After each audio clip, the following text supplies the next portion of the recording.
Here's the real shame about buying a property when you're in your 20s or 30s. When you're in your 20s, you've never experienced life in your 30s, and in your 30s, you've never experienced life in your 40s. Likely in your 20s, you're still single, and you've never experienced life married. In your 30s, it's very possible in this day and age that you're still likely single and have not experienced life married. So you don't have the perspective of someone who's 30 or 40 who's married when purchasing a property. Therefore, you're going to make different decisions. In your 20s, typically you're thinking, I'm going to buy a really cool place. I want to live in some place that's flashy, kind of fun, maybe practical, but definitely close to where my friends are, close to the bars, close to the nightlife, close to my activities, maybe close to work. Driving philosophy. In your 30s now, maybe you're thinking, I'm getting a little bit more successful. I want a nice house. I want a place where I can attract a spouse, if that's what your goal is. And that's what we're going to assume for this purpose of this essay. Now, once you get married, here's a little tip. That home is going to be scuttled. It's going by the wayside, and I'll tell you why. As a guy, your future bride is going to want to buy a house together, create a home that you can call your own. No history, no baggage, a really nice place to potentially raise a family if that's also your goal. As a woman, pretty much same kind of thing. Guy's going to want to kind of take control a little bit, be head of the house. Don't take that the wrong way, but be head of the household and say, hey, let's combine our incomes, let's buy a house together, let's buy a solid investment.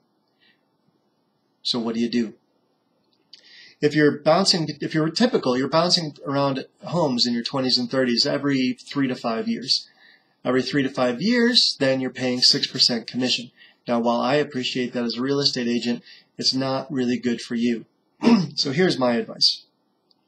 Let's just assume, and looking at historical trends, and I'm going to provide some graphs for that, let's assume the market continues to go up on an average 10-year cycle.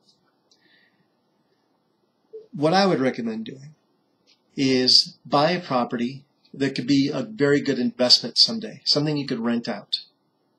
Compare at your current rate, if you're buying it at $150,000, for example, or $100,000, what it rents for. Can you cover your mortgage today at this baseline?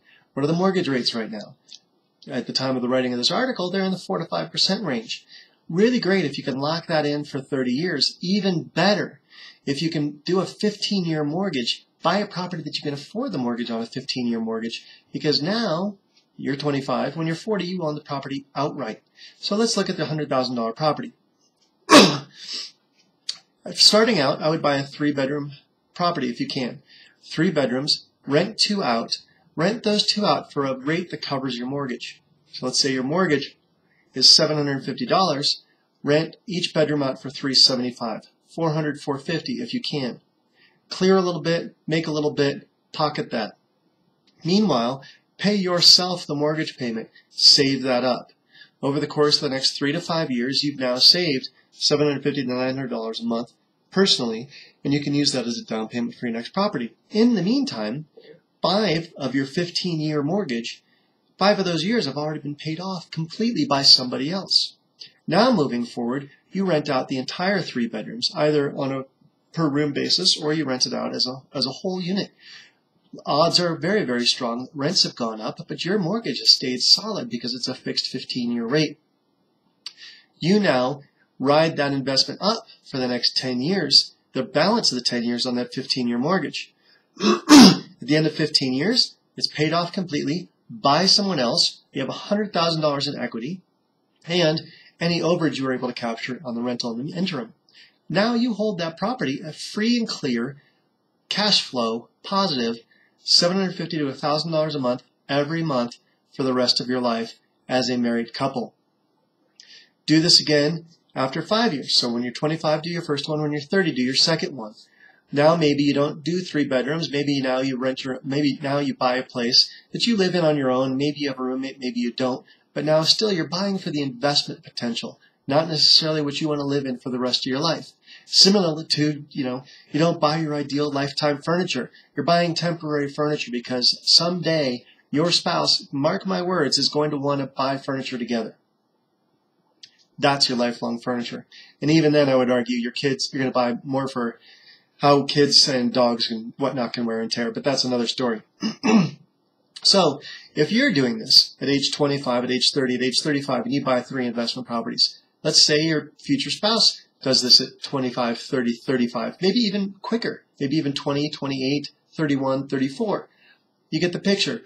Now, when you put your resources together, when you combine, when you make a lifelong commitment to each other, you have anywhere from 3 to 8 rental properties, some of which are fully paid off, some of which are half paid off, all of which will someday create cash flow positive cash flow on a monthly basis.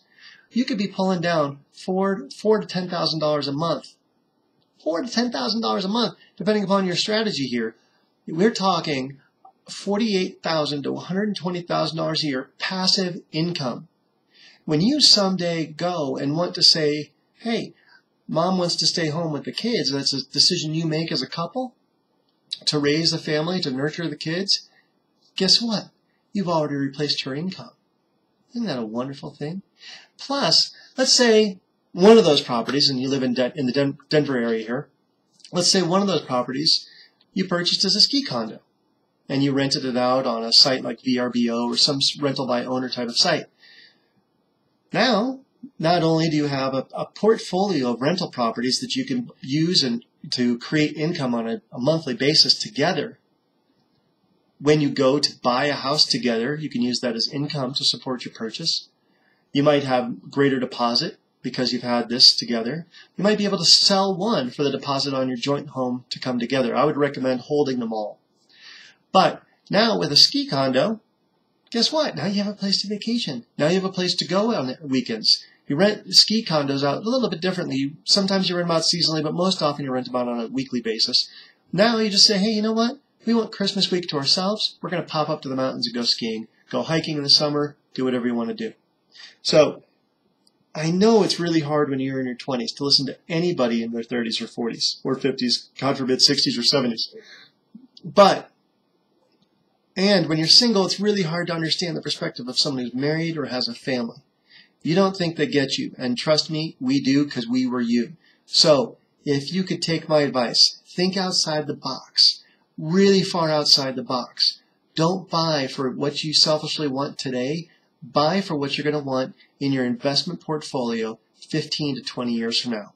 If you'd like more on this strategy, please feel free to call me. 720-432-5595. Again, that's 720-432-5595. Visit denverrealestateoffice.com. Ping me there to get an email address. There's a contact form that'll pop up. There is so much good content I want to share with you on how to make you successful financially. I hope, pray, trust you will listen to me or someone else and make smart financial decisions with your real estate investment portfolio. Thank you for your time. God bless you. Have a great day.